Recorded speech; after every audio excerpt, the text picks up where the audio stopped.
Encounter specialist ADSP வெள்ளதுரையின் suspend உத்தரவு ரத்து செய்யப்பட்டுள்ளது.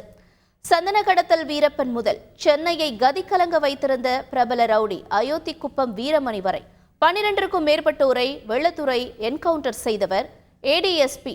இதனிடையே ஓய்வு பெறும் ஒரு நாளுக்கு முன்னதாக ஏடிஎஸ்பி வெள்ளதுரையை சஸ்பெண்ட் செய்து உள்துறை செயலாளர் அமுதா உத்தரவிட்டிருந்தார். 2013ஆம் ஆண்டு சிவகங்கையில் காவல் நிலைய மரண வழக்கில் விசாரிக்கப்பட்ட நிலையில் சஸ்பெண்ட் செய்யப்பட்டதாக தகவல் வெளியானது. இந்நிலையில் ஏடிஎஸ்பி வெள்ளதுரையின் சஸ்பெண்ட் உத்தரவு ரத்து செய்யப்பட்டுள்ளது. முன்னதாக முதலமைச்சரின் கவனத்திற்கு கொண்டு செல்லாமல் சஸ்பெண்ட் நடவடிக்கை எடுக்கப்பட்டதாகவும் கூறப்படுகிறது.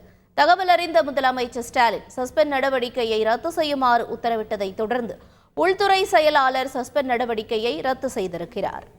ஏடிஎஸ்பி வெள்ளதுரையின் சஸ்பெண்ட் உத்தரவு ரத்து செய்யப்பட்ட நிலையில் அவர் பணி ஓய்வு பெற அனுமதி அளித்து தமிழக அரசு அரசாணை வெளியிட்டுள்ளது.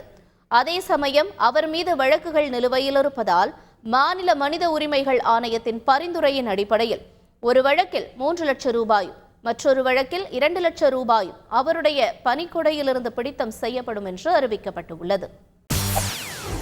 செய்திகளை உடனுக்குடன் தெரிந்து கொள்ள உடனே சப்ஸ்கிரைப் பண்ணுங்க.